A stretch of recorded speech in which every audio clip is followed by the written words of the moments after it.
Welcome to Soul Science, the official podcast of Sports and Exercise Podiatry Australasia. We're your hosts, Pat and Darcy, both sports podiatrists with a passion for advancing the profession. In each episode, we dive into the latest research, share compelling stories from clinicians, and feature special guests who've made significant contributions to the world of sports and exercise podiatry and lower limb sports medicine. Darcy? Patrick, how are we today? Not too bad. Let's step right into it. Today's episode is more than a professional conversation. It is a powerful insight into elite performance, leadership, and human potential, and a blueprint for anyone striving to lead, grow, and sustain excellence over time. Our guest is Associate Professor Kade Paterson. Kade is a Dame Kate Campbell Fellow for the Centre of Health, Exercise and Sports Medicine at the University of Melbourne, and a certified sports podiatrist, consulting through Lakeside Sports Medicine Centre and with the Collingwood Football Club in the AFL. His research career focused on large clinical trials and biomechanical investigations exploring non-drug, non-surgical interventions for musculoskeletal conditions with particular expertise in foot and knee pain. He's published more than 90 peer-reviewed research papers, co-authored a biomechanics textbook, and presented extensively at national and international conferences. Alongside academia, Kade maintains an extensive clinical career spanning over 15 years, working with professional and recreational athletes across Australia, continuously bridging the gap between research evidence and real-world performance environments. Beyond clinical and research excellence, Kade currently serves as the incumbent president of Sports and Exercise Podiatry Australasia. He contributes nationally through the Sports Medicine Australia Member Education Advisory Committee and is a fellow of the Australian Sports Medicine Federation. But this conversation moves beyond titles and achievements. This episode offers a rare look at leadership, resilience, and the balance between pressure and care at the very top, exploring how clinicians evolve into leaders, how professions grow, and how high performers maintain humanity while operating in demanding environments.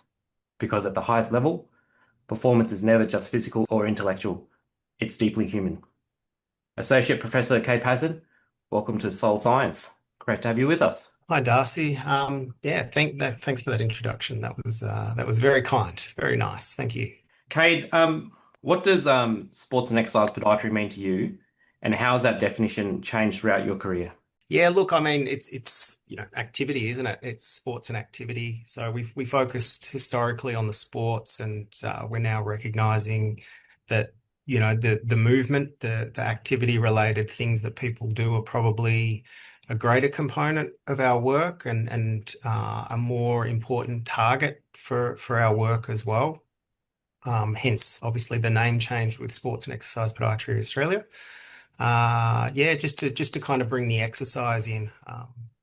As we all know, it is a very relevant and increasing part of our assessment and our treatment. How's it changed? I think that's reflected in the name, as I said, in the name change, that we've kind of moved away a bit more from that kind of passive approach, in our field, focusing on biomechanics to shifting a little bit more to sort of load and exercise-based interventions. And I've certainly seen that in my career.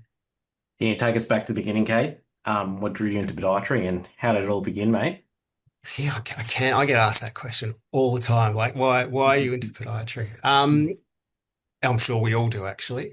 Yeah, mine started as an interest in exercise. I was a runner and a skateboarder. That's my sort of hidden secret, and I was really into it. I wasn't so much into watching sport, but I did enjoy exercise. And so I did an exercise science degree and just fell in love with biomechanics from the very first subject. And sort of got to the end of the degree and was fortunate enough to get asked to do an honours year. So I did an honours year, and just so happened that my supervisor had been looking at foot biomechanics. And so he said, I think you should look at foot biomechanics. And so I was like, okay. So I did an honours year project looking at something called the foot progression angle, which I won't go into and bore anyone with, and certainly absolutely nothing has come of it. But I kind of got halfway through and just loved it and loved the complexity of foot mechanics, and how little we knew, I guess. And so I went away and I looked around at what jobs could not only assess foot mechanics but treat foot mechanics. And I knew a physio, so I enrolled and got into physio.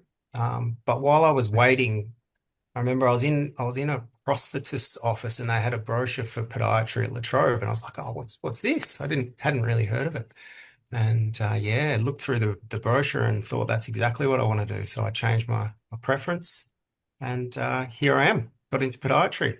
Did you start off with a mixture of academia and clinical practice? And has that always carried across, or did you ever kind of dichotomize and just specialize in one area?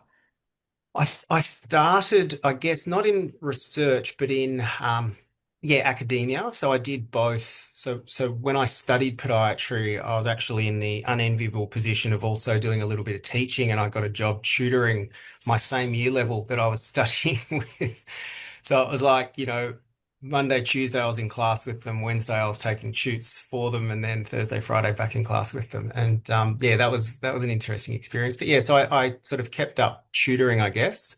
And then when I first graduated, I had a crack at just doing clinic on its own. And I got about 9 months into just full-time clinic and realized I really missed the academic environment, and the research as well. So I got a job back at my old university 2 days a week doing like a lab manager position. And so that was a little bit of tutoring, really small scale research projects. And yeah, I've sort of maintained it. So I guess, yeah, apart from that 9 month window of just doing clinic, I've always had a little bit of academia. And then as the years gone on, I've been sort of fortunate enough to be able to take on a research only role within my academic role. And so, yeah, I'd say for the last 10 years, what are we, 26, 13 years, I've just been focused on research. A week for you at the moment, Kate, is primarily research, not doing too much teaching or any clinical work for now. What about with the Collingwood, the great Yeah, old Collingwood? great old Collingwood, yeah. People will tune off after this. Um, so I'm 4 days as an academic, and as I said, I'm a research. They call it research focused academic, but within that, I've got sort of a little bit of a leadership role, but also I do a bit of teaching. Yeah. Not much. I'll do a couple of guest lectures, and then we've got a Masters of Sports Medicine, and I teach the biomechanics unit in that. But that's just wrapped up. I'll probably pick up a little bit more teaching next year because some of my grants are wrapping up. So yeah, so that's Monday, Tuesday, Thursday, Friday, and pretty much, whenever else it's needed. And then on Wednesdays, I'm in the clinic, so I've got a practice, sports medicine practice that I work Wednesdays and every second Saturdays. And then, yeah, with the football club, I try to squeeze it into Wednesday afternoon, but the days in at the club are often backdated from game day, coming game day. So that can be a bit variable as well. I'm fortunate that the club's on my ride to uni. So I ride along the Yarra, just cross the Yarra, jump into the club. And so I can see them before I start at uni as well. Yeah. How'd you navigate, I guess, your direction early on, Kate? Did you have a clinical mentor or an academic mentor? And how did you, I guess, find that mentor? Hmm. I had a research mentor. So my honours supervisor, Noel Lithgow, who was at Melbourne Uni, and has moved to RMIT now. So I'd say he was my research mentor. Early on, I was sort of a bit at sea, to be honest. Like as I said, I practiced initially, and then I actually went overseas for about a year and a half and didn't work in either industry. I did what good Australians do overseas, and I worked in a bar for a year and a half, which was lots of fun. And so when I got back, I had really low skills, and I got a job initially in aged care, which was a really flexible job, which suited me. And then I picked up the research, that lab stuff that I talked about before. And then from there, got a job in a general practice, and I worked with a couple of people. But actually, there was a woman I worked with, Michaela. Yeah, I just remember bouncing a lot of ideas off her, and she was going through the surgical program as well. And she got about 5 years into it. This really stuck with me. She got about 5 years into it, and then decided to throw it in. And I won't go into why, but certain things that were entrenched in that program, she didn't really like. And I remember thinking, God, put so much into it and gone so far and is ready to sort of shift focus and move into this completely new area within podiatry, give up all of that, start our own practice and do those sorts of things. And I remember it, yeah, being empowering, I guess. So didn't I didn't have anyone at the time within sports medicine, but that kind of made me step back and think, all right, well, am I happy here? And I don't think I was. And so then I sort of started pursuing sports a little bit more, which I'm happy to go into. But then I met someone a lot of us will know in Melbourne, Jason Agosta. He was a very prominent sports podiatrist down here, and I sat in with him, and yeah, that was it for me. Got the bug for sports and went all in, or tried to. Took a while. Kate, I want to fast forward to 2021, where you released a randomized controlled trial with sham orthoses and contoured orthoses in that paper. I thought it was a fantastic read. But part of, I guess, that research, like one of the questions I was reading, like stuck with me, which was, should we be separating symptom modification from disease modification in how we think about prescribing orthoses? Well, I think the symptoms is always the reason the patient comes to see you. We are treating symptoms, not diseases. And with conditions like osteoarthritis, we are very much moving away from imaging if we're thinking of disease in that sense. And we're very much focused on symptoms.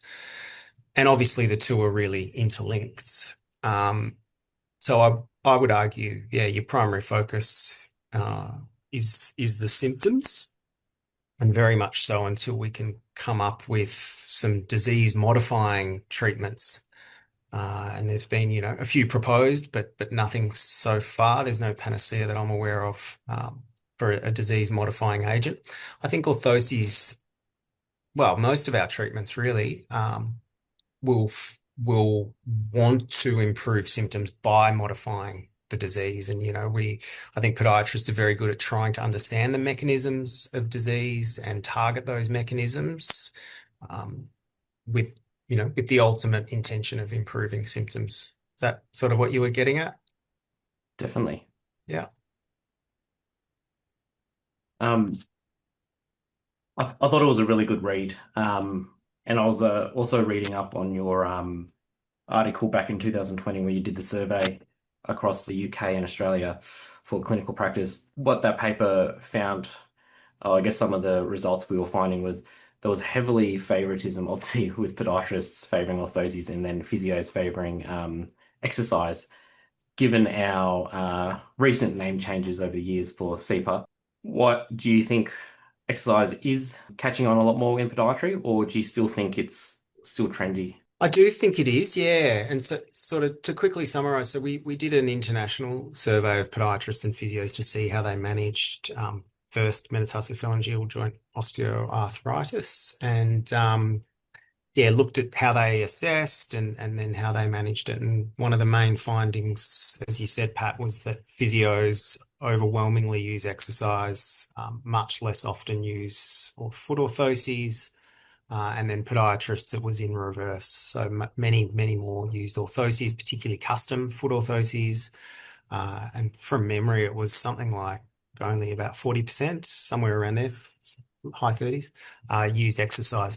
That was probably the most surprising finding, actually, of that study. But I think you're right. It does kind of reflect the state of play back then. So that was published, what did we say, 2020? I think 2020. Yeah, I think it was 2020. So, the survey was probably done 2018, 2019. So we're looking at 8-ish years old now. And I think in that time, particularly, I would say, the last 3 or 4 years, exercises increasingly becoming prominent within the profession. Like I said, right back at the start, I don't even really remember learning about exercise when I went through, general exercise, let alone sort of targeted strength exercise or something like that. Um, and so I had never prescribed it. God, that's what exercise physiologists and physios did. And so I think over time, yeah, that's definitely changed. We're now getting a good body of research out there on foot exercises in particular. So I'd hope that if we did that survey again, that would shift somewhat. Not necessarily a reduction in the use of foot orthoses, but hopefully we would see that exercise prescription, even load like activity modification was quite low for the podiatrists in that study as well, which was really surprising. Yeah, so I'd hope that we'd see that shift over time. After the last 8 years or so as well, you'd hope that I guess all the professions would be utilizing some shoes that have more rocker and higher longitudinal bending stiffness. That'd probably be one of the other changes, hopefully. But yeah, as there I, wasn't. I agree, Darcy. Yeah, I agree. Because then if you look at the flip, like you look at the physios, and again, this is from memory, looking at the physios sort of footwear advice, was very, very low. And in fact, I think like shoe stiffening inserts, I don't think they recommended them at all, whereas the pods did. So I think that's a good comment. Yeah. Do you think, Kate, different orthoses designs or prescriptions could have led to different outcomes than what was tested in that RCT? Yeah, I do, Pat. And look, we anticipated that. You get a lot of opinions on why, which orthoses would have been better, and that we had clearly used the wrong one, obviously. So in that study, we based it actually a little bit on the clinical trial, the one that we talked about earlier, where we found no difference in the contoured foot orthoses versus the sham flat insole.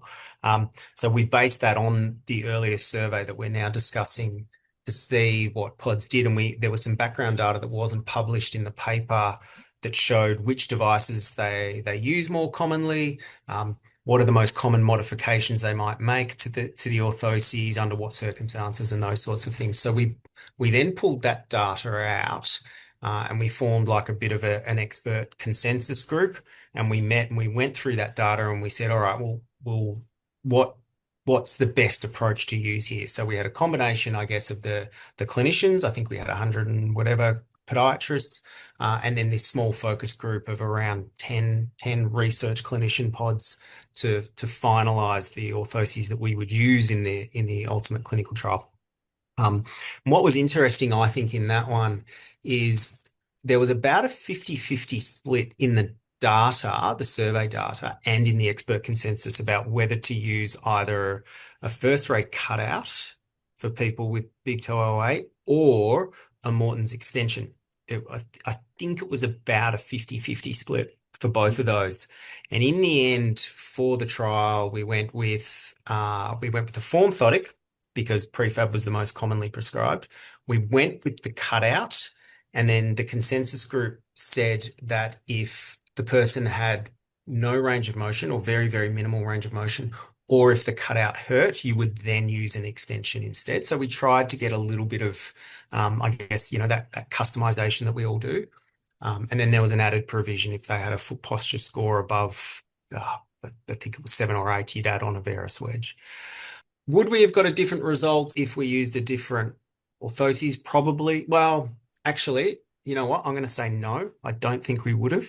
I apologize for the finding, and I apologize for saying that. We all want to think what we do works. But I think the reason is in that word custom, and it's custom for a reason, and it's custom because our patients are all unique people, and it's just so hard to capture that in a clinical trial with a mechanical intervention that's specific for that specific person in your clinic room that day with their particular features and their particular activity levels and all of those sorts of things. If we could allow in a clinical trial a full customization process, and I know Chris Bishop did that a little while ago with a plantar heel pain study, then maybe we would see a difference. The other thing that might be worth pointing out in that study, we did use a sham foot orthoses to compare the contoured foot orthoses to, and the sham was about a 3 mil layer of EVA, same density as the orthoses. And we actually had a letter to the editor after we published the paper by Jill Halstead, which some of you may know, from the UK. And Jill argued that perhaps the sham insole reduced forces under the joint, because although it was thin and it wasn't contoured, it could still help reduce forces during walking. When she's absolutely right. So we're now doing a new trial looking at cushioning insoles versus a sham insole. And before we did the study, we actually trialed a bunch of different materials, different densities, different thicknesses for both the cushioned insole and the sham, just to make sure that the cushioned insole was reducing those forces under the hallux and first MTP, and the sham wasn't reducing the forces. So stay tuned for the findings of that one. Kate, I'm interested to hear both you guys' opinions just on the first MTPJ and orthotics. So, say if we took our, researcher statistical significance hats off and just talked about maybe what foot orthotics may or may not be more helpful for, we'll say, a reasonably far down the road first MTPJ OA, with the idea that the footwear is a Brooks ghost, something very normal and non-offensive. My thought would be that potentially a rigid device, a Morton's extension or not, even just the materials of that, where you try and bend that device in the sagittal plane and it's not really possible compared to say a form orthotic. Obviously, I'm not having a go at the methods, but what are your guys' opinions on how that works based on your clinical experience and first principles thinking? Well, I guess there's a couple of things. So as I said, we chose the Formi based on what people were mostly prescribing, but remembering that included New Zealand and UK pods, and so that was diluted. I would personally mainly use like a stiffer device. If it was end stage or towards end stage, like you mentioned, Darcy, I think I'd be much more likely to use an extension. And then, of course, we've got, Shannon Montague and Hilton Men's simple trial, which looked at shoe stiffened inserts. And they did actually find an improvement, whereas we didn't. So, yes, is the answer. Well, what I would do, I never prescribe anything straight away. I never, ever, very, very rarely. So what I would probably do is try a bunch of stuff first. I'd tape them up, I'd pad, with and without combination of their footwear. And normally I do that over a couple of weeks and we find the best combination and then I'd make something up. Yeah, sure. I think I do a similar approach, really lean on the shoes, and I always will try and like heavily mobilize some of those stiff first MTPJs as well, 'cause sometimes the capsular thickening and stiffness there I found to be a limiting factor, and getting that moving actually pretty helpful. And again, an excellent point, and it's something we haven't talked about is that and I'm sure like both of you and most people listening would never just give a device either. You sort of do that as a multimodal program. And in actual fact, we that survey and then the focus group, we did put together a full program. So although the large clinical trial just tested the footwear orthoses component, we did run a pilot study at the time as well. And the pilot study combined exercise, mobilization, like you said, which I do, and I'll teach the patient to do it themselves. We had footwear, we had the orthoses, and then we had a bunch of education, load modification stuff. And so we ran that as a pilot versus GP care. And the GP care was based on another study that we had done, which was looking at general practice consultations from 2010 to 2016 and seeing what they most commonly did.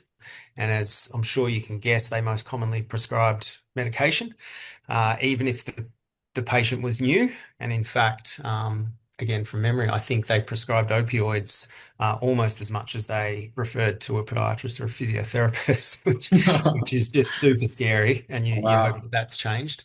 But point being, so we do use all of these approaches. And we did run that pilot study and we put in for a grant and we haven't been successful. I think I put that grant in about 3 times and Yeah, the government won't fund it, unfortunately, or I'm writing bad grants. Both probably true. Kate, I'd like to touch on a paper that I think you were involved in, but not obviously the main contributors, the 2025 Delphi paper on the consensus-based guidelines for intervention protocols targeting the foot spring mechanism during landing. I guess I'm a bit of a dreamer in a sense that when I see some really cool papers, I try to link it in with other research and then see if I can combine it into a super hypothesis, right? Which is probably why I've never been a researcher because I probably ask too many big questions, not enough specific ones. But um, basically, that paper was talking about foot storing as and releasing energy through arch deformation and recoil.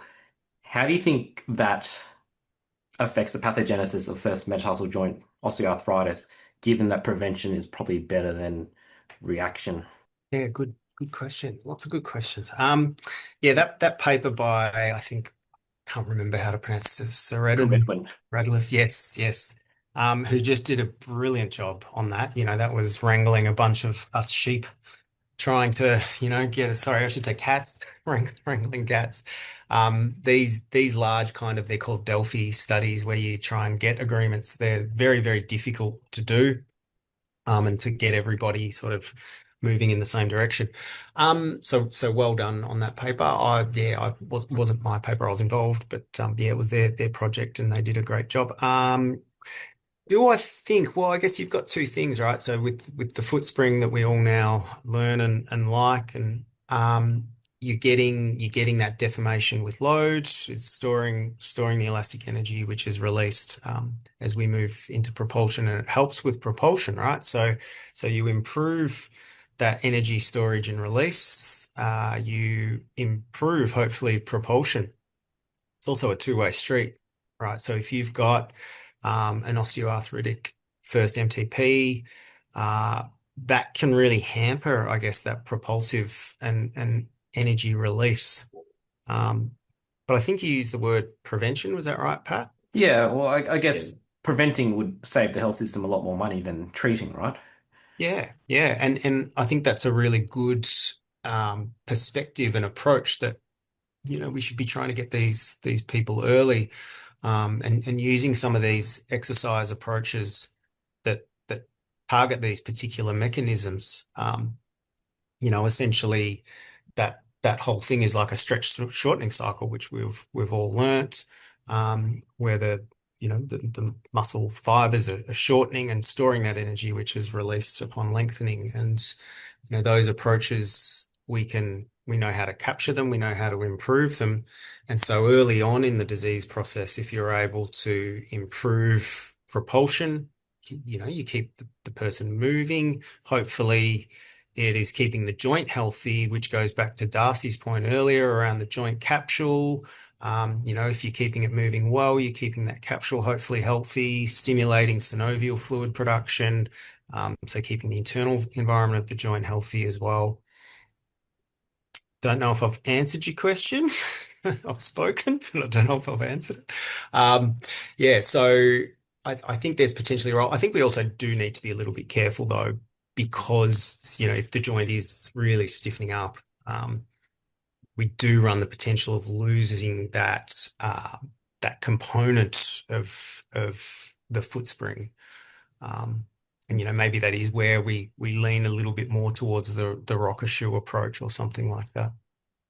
Probably another thing is that people can just be very unlucky, can't they? Just with the morphology of their forefoot, just with the relative lengths of first and second metatarsal and toes and things. And I guess there's a spectrum of people, obviously from being more flexible, they can have their own first MTPJ problems, bunions and things. And I guess the people that are just stiff everywhere all the time and their joints don't move much to begin with and just get just reduce faster and faster. And I don't know, we keep those people comfortable, some of them, that it's sort of just going to happen anyway to a lot of these people, isn't it? We can try our best though. Absolutely. Yeah, absolutely. And so, if we're finding that the first MTP is stiff, and other aspects are stiff, it doesn't reduce the importance of physical activity and our role in promoting physical activity, because, you don't have to just you don't have to just strengthen the foot to get the benefits of strength exercise. You can strengthen other aspects of the body, and we do have these, very systemic, well documented systemic benefits of exercise that can help the big toe as well as the rest of the body. And we know that there are, for example, remote pain relieving effects of systemic or general exercise that can help systemically as well. So if someone's toe is super stiff and so they can't bend it, and you limits your ability, I don't know, to prescribe plyometrics or whatever it might be, prescribe other exercise that they can do. How have you gone with the footballers and first MTBJ pain? I guess that'd be a pretty tricky one.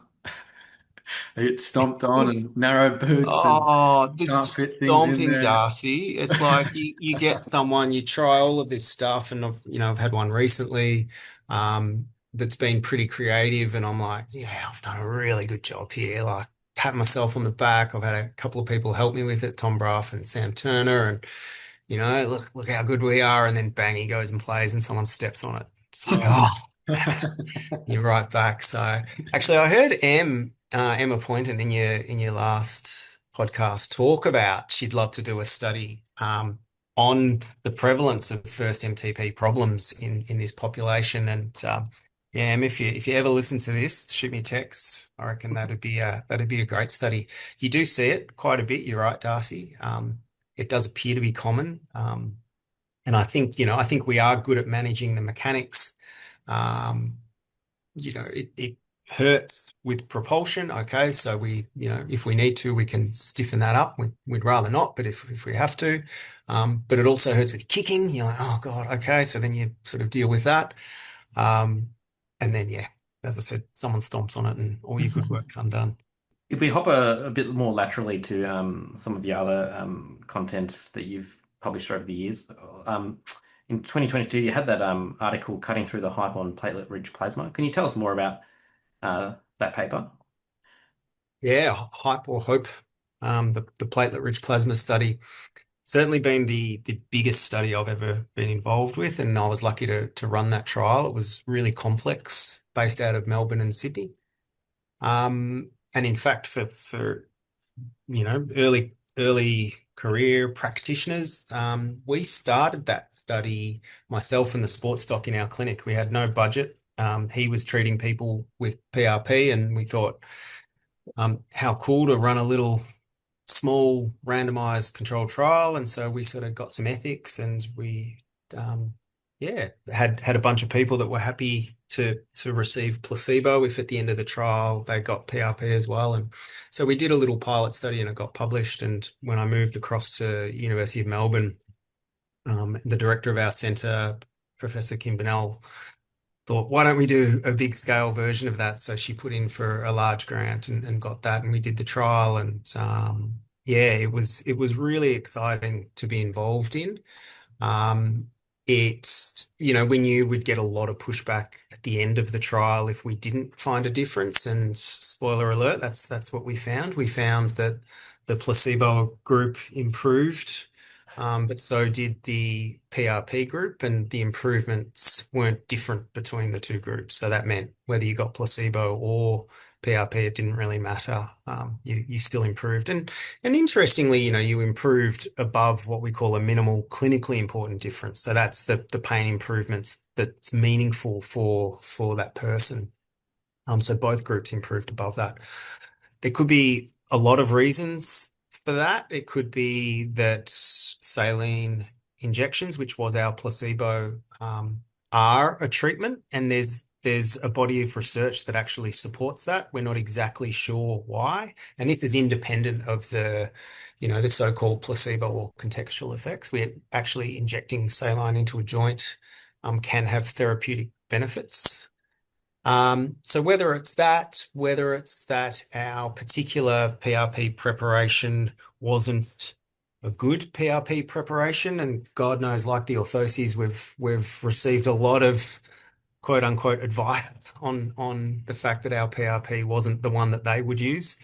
So yeah, it could be either of those things, or it could just be that the PRP is not effective. with the PRP and the dose there of the platelets. So like I think some of the more successful studies have sort of got the total platelets, per injection up towards like 8 to 10,000. Correct me if I'm wrong. Was the regen one more like 2 to 3,000? Was that Yeah, close? that's absolutely correct, Darcy. And so Yeah. at the time when we were designing the study, the definition of platelet-rich plasma was anything above circulating volumes of platelets. But it sort of got narrowed down to a minimum of 2 times your circulating volume at least and up. So based on that, we had a few different options. There were a few products on the market whose published data suggested they were more than 2 times the volume, including the one that we used from Regen Labs. There was home cooked PRP, which is a pretty effective way at concentrating platelets. In the end, we went with the kit, and we went with the kit for a couple of reasons.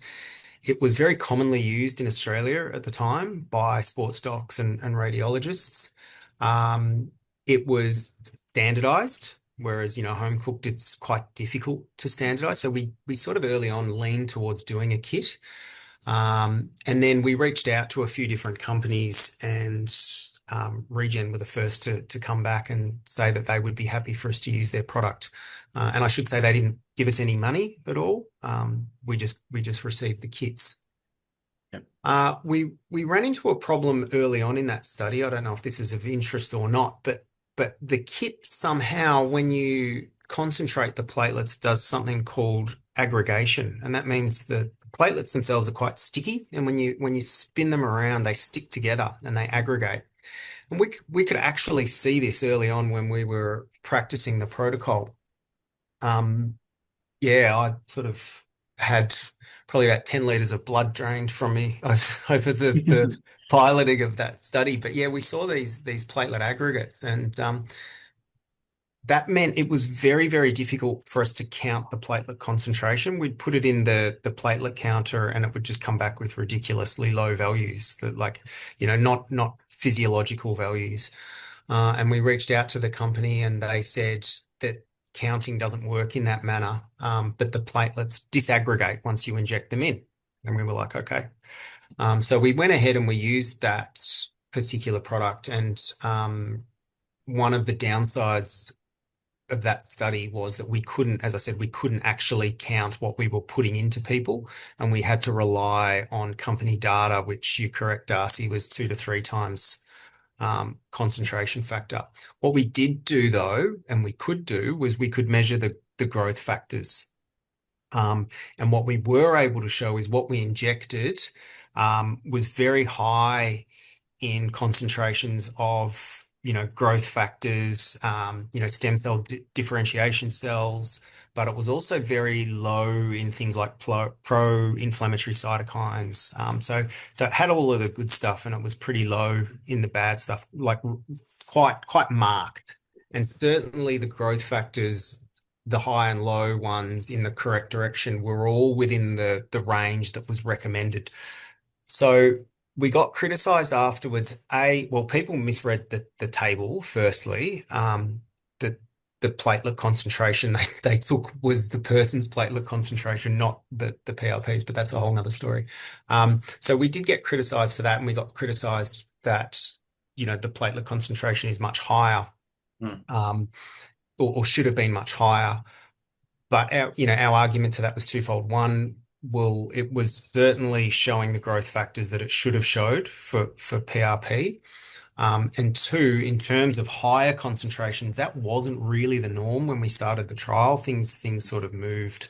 And now I've seen the latest systematic reviews sort of showing, yeah, like you said, very high, like 6-8 times concentrations of platelets. And yeah, we called that trial, we called Restore, and I've just reached out and said we should do a Restore More, which is testing a higher concentration of platelets. I don't know if that'll fly though. But yeah, it was an interesting trial. I think at the end of the day, it reflected clinical practice, and so Yeah, for yeah, sure. I was happy with that. No, definitely. because it was a very tight trial and it was using, something that you could standardize in the Regen Lab product. Yeah, future research, if it does, turn out that a larger trial, I think a couple of them are looking, somewhat promising that have compared, low, medium, and high doses that the, effect size will scale across the platelet dose essentially. At least then we've got a baseline for what doesn't work and if Yeah. things work in the future. But I guess it'd be like anything else with the PRP, the exact person is going to be quite different. Like I don't really know, but I would imagine that 25-year-olds platelets and growth factors would be profoundly more helpful at healing things than a 75-year-old person once you take their own blood and put it back in. That's probably got to have an impact too, right? Well, that's absolutely spot on. And they saw it with my blood versus one of one of our research assistants' blood, who's younger and fitter and had a much higher concentration Yeah, of sure. platelets. So you're spot on, and that's where the stem cell world's moving to. You can get autologous stem cells, but you can get these expanded stem cell lines now where they get fit, young, healthy people and get their stem cells, and then they expand lines of those and get a very high concentration. And so you get injected with someone who has better cells than you.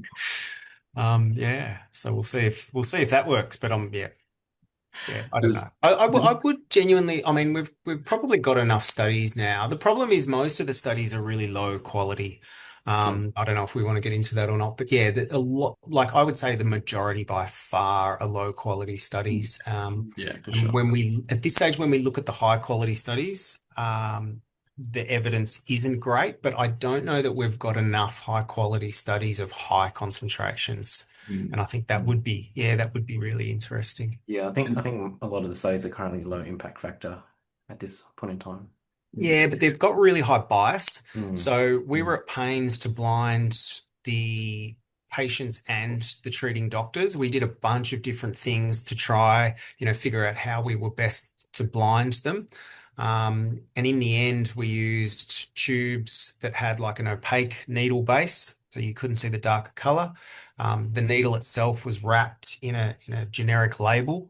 Yep. Um, the blood was taken out by the radiologist. The nurse took it into another room, stayed in that room for 5 minutes and either centrifuged or didn't centrifuge, and then brought that needle back into the doctor.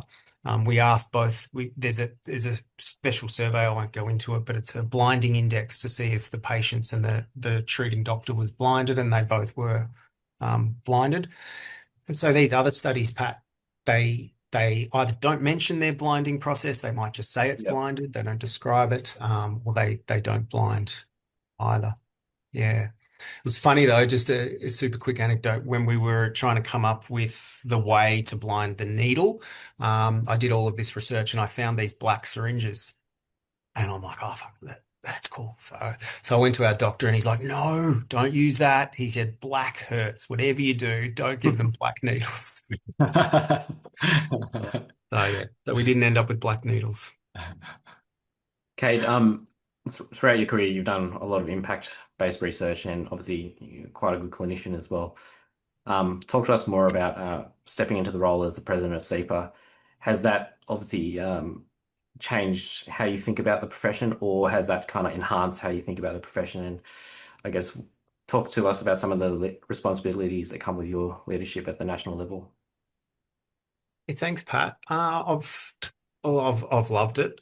Has it changed my perception? You get a real window into what people are doing around the country, and our members are just doing such wonderful work. And our executive officer Sophie is now starting to highlight some of the stuff that people are doing, and I think that's been a really good initiative to put in our e-news. I've loved that she's sort of getting that. Our board members will often send things in that people they know that they're doing, and it's been really rewarding to see that. Our group is just, it's so funny. Whenever we get outsiders, normally speakers, they're just amazed at the sense of culture and community that we have. And I think well, not me, but I think people that don't go to a lot of conferences, professional or academic, don't really know how unique SEPA is. And I don't want to say this as the president. I want to say this as a person that's been to all of these conferences and it's totally different. It's just fun and it's supportive and yeah, we all learn as well. It's really interactive. We're all just peers at the end of the day, learning from each other and trying to improve our practice for our patients. So I think taking on the role, seeing that has been awesome. Anyone that turns up to the AGM at this SMA conference every year, will hear me say every time that our board is just outstanding, and I can't sort of not mention it again.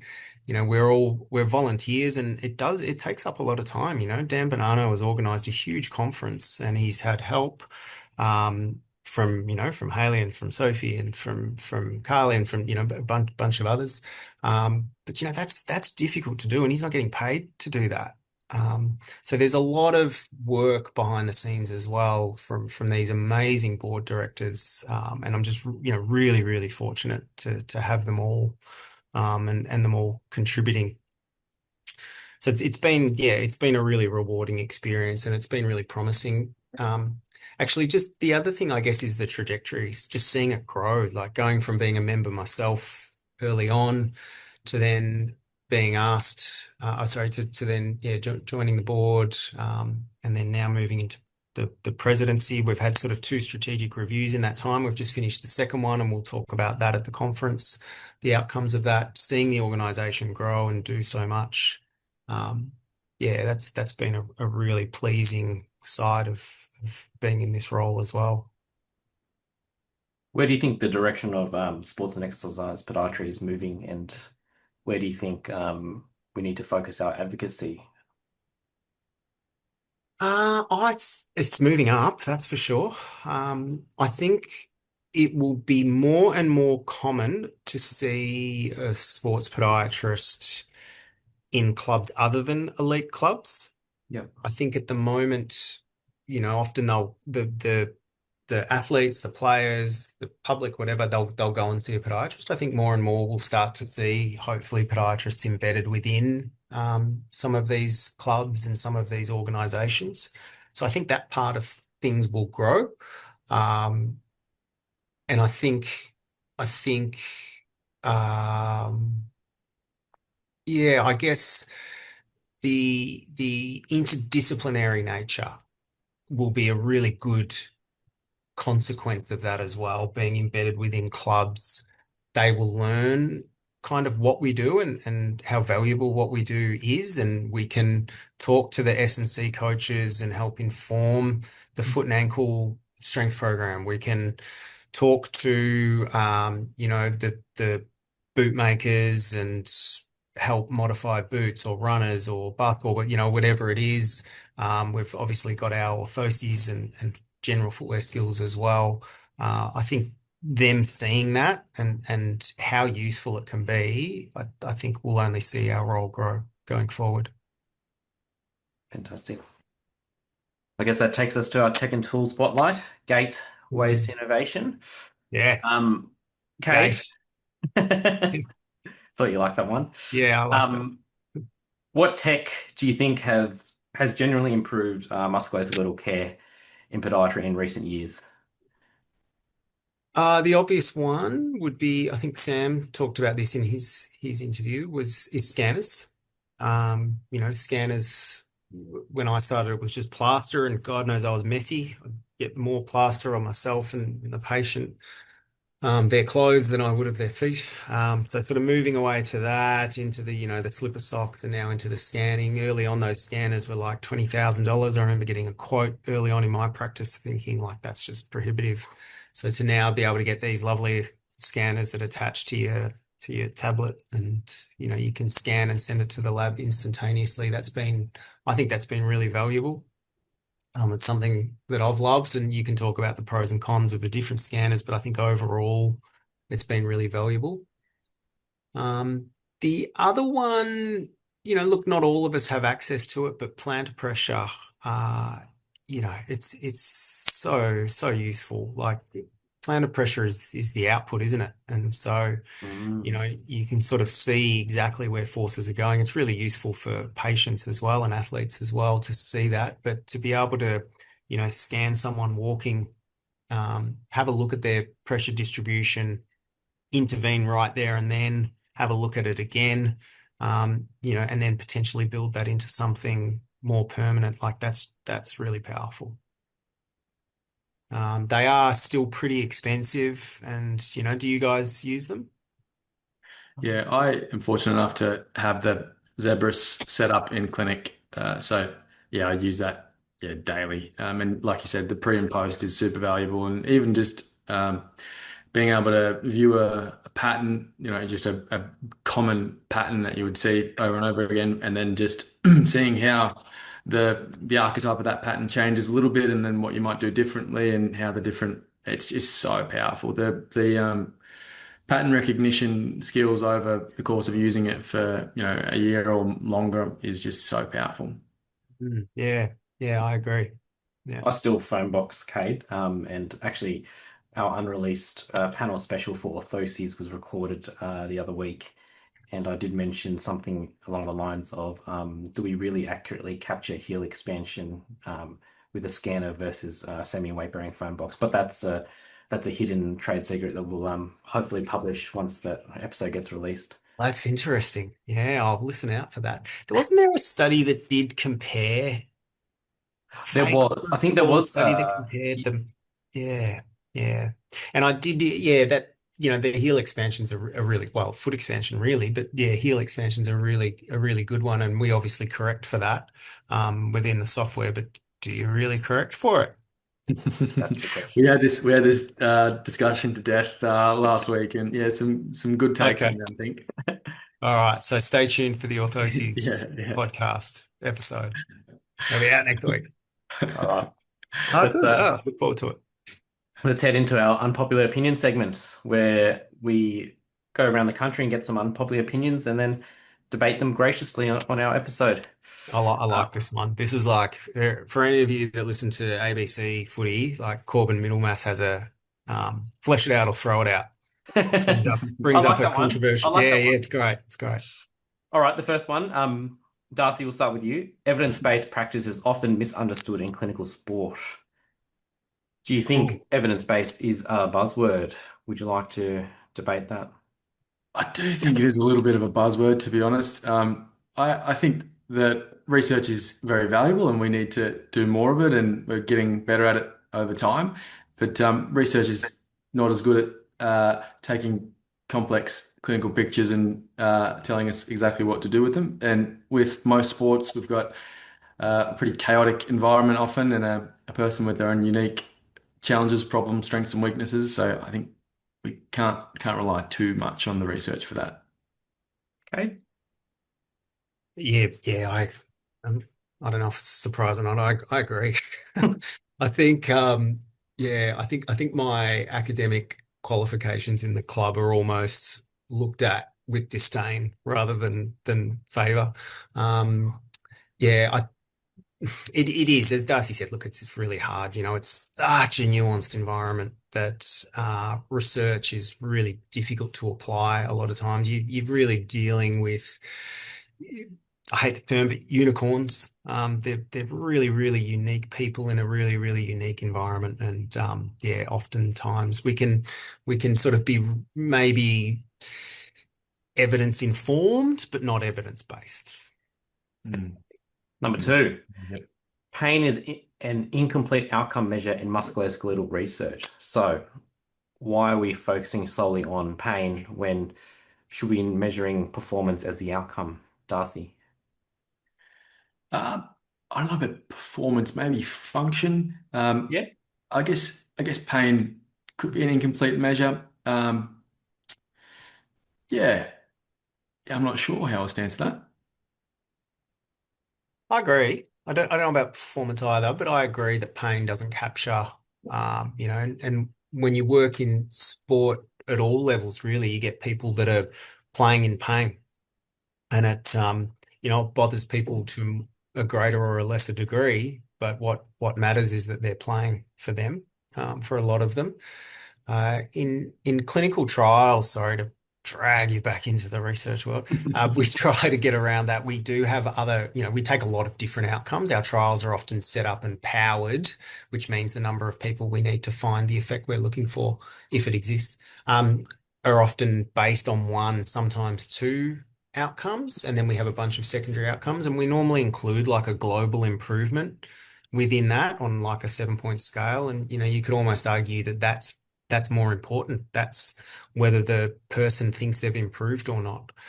But yeah, getting into sport, well, I guess, as another aside, we're looking at netball and basketball boots at the moment as well, and we're finding some really subtle differences in the biomechanics of how they perform.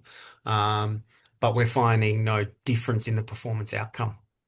So do those biomechanical variables matter if they're jumping just as high and running just as fast? And yeah, so The next one is actually inputted by me because I actually attended the Heidi AI conference very recently, and they were releasing a new product called AI Care Partner. So one of the unpopular opinions is research translation, not research volume, is the real problem. And this product kind of sort of answers my question where now there is an AI product that can help synthesize research. But then again, on the other side of things, it should be the responsibility of the clinician to be able to be up to date with research. But how do you feel about it, Darcy?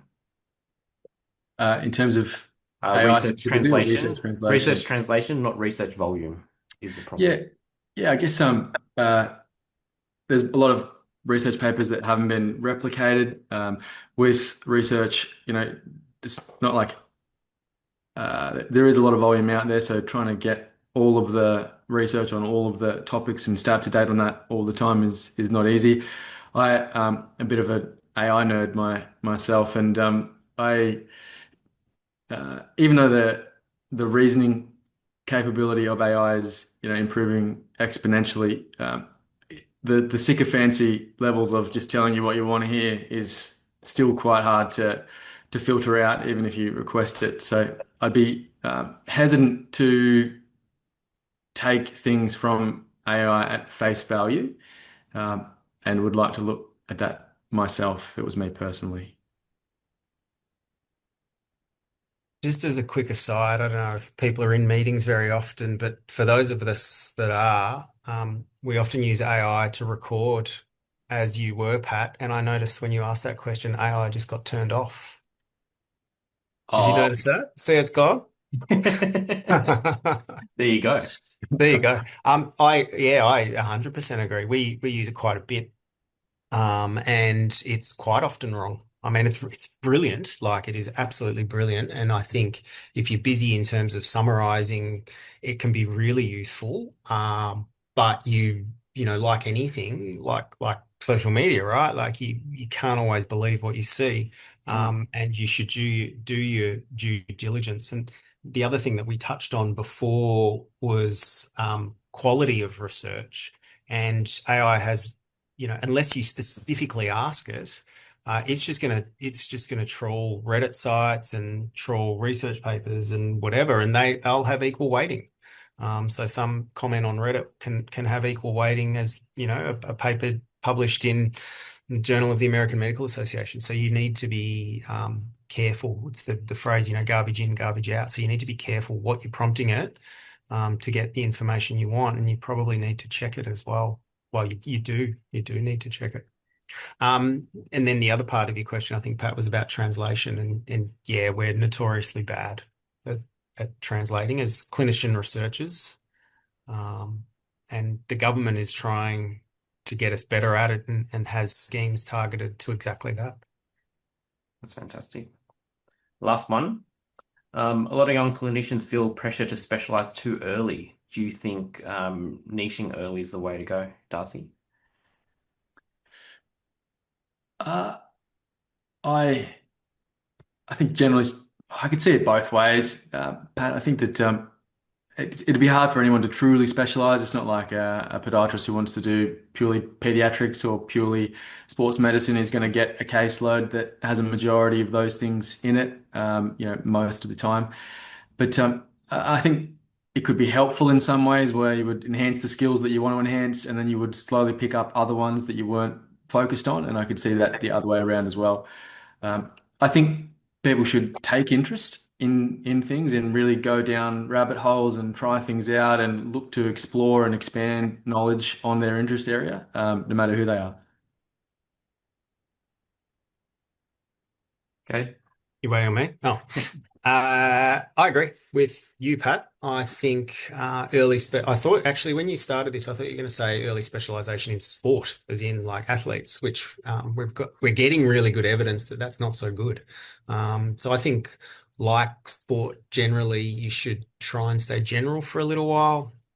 Again, sorry to keep referring back to previous podcasts, but Emma talked about, her main role, which was general foot care in the sporting setting. So you've really got to make sure your general skills are really good. Um, so I think generalization is really helpful. The other thing is, in sport, like you're seeing the whole world of people in a small environment. So people will come in with lots of other conditions. Certainly less frequently, way less frequently, but you need to be aware of them. Um, so yeah, generalization I think is good. And then that's a really solid base to build your sports and exercise specialization in. Fantastic. All right, Kate. I guess for your future footprint, what research questions still Future need urgently footprint. answering? These And are these are great puns you're getting here, Pat. and if you were to leave a life of legacy, what is the question that you want to answer yourself? What question do I want answered? It's really tough.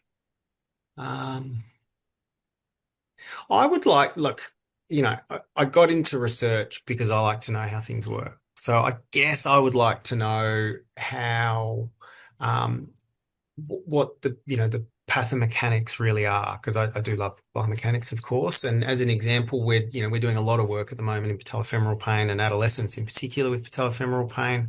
Um, and we're sort of finding that our measures of force um, aren't necessarily a big factor in the pathomechanics or the progression of patellofemoral pain, which just doesn't make sense to me because, it's a loading-based condition. It hurts when you bend knees and you increase those forces. So are we looking at force wrong? I'm gonna say that. Are we looking at force wrong? We've used amazing models here, EMG, neuromuscular skeletal models. But do we need sort of MRI patient-specific models to look at some of these forces? So, what do you reckon? Is that an all right one? Are we looking at force wrong? And I've that thought of little the same question. thing a lot, Kate. That's a really cool one. I hope you make some progress on that over time. Well, actually, will be really cool to see how that plays out, just broadly over the next 10 to 20 years as we're able to, capture a lot more information, process a lot more information, even using AI, and then getting a better understanding of what's happening there. Just because obviously the methods that we've got at the moment are pretty crude, really. Mm. And obviously they're the best that we can do. Like it's honestly amazing that we can do what we can do, but in the scheme of where each individual, Newton of load goes in when the foot hits the ground to when, it's dissipated by the whole body. That's a very complex thing for anyone to measure. So it'd be cool to see how we go with that over time. Well, exactly. And, different tissues respond to different forces, Mm. stresses, strains, all sorts of Frequencies. things. Yeah, exactly. Yeah. So, if we're just measuring one component, which typically we are, like a compressive force, then, we're probably missing a lot of it. Mm. Mm. Kate, where can our listeners follow your work and upcoming projects? Oh, so my X is at Kade Paterson. So I'm Kade and Paterson with one T. Um, yeah, I'm not on Insta very much. I just sort of started that recently. Kade Paterson Pod is my handle there, and then I'm at the University of Melbourne. I've got a profile here, and we publish a lot of our work up on there as well. So those are probably the main areas. Fantastic. Mm. Kate, you've had an amazing career and it's still going. So hopefully we can get you back on to Soul Science in the future. Thanks for coming on. Thank you very much.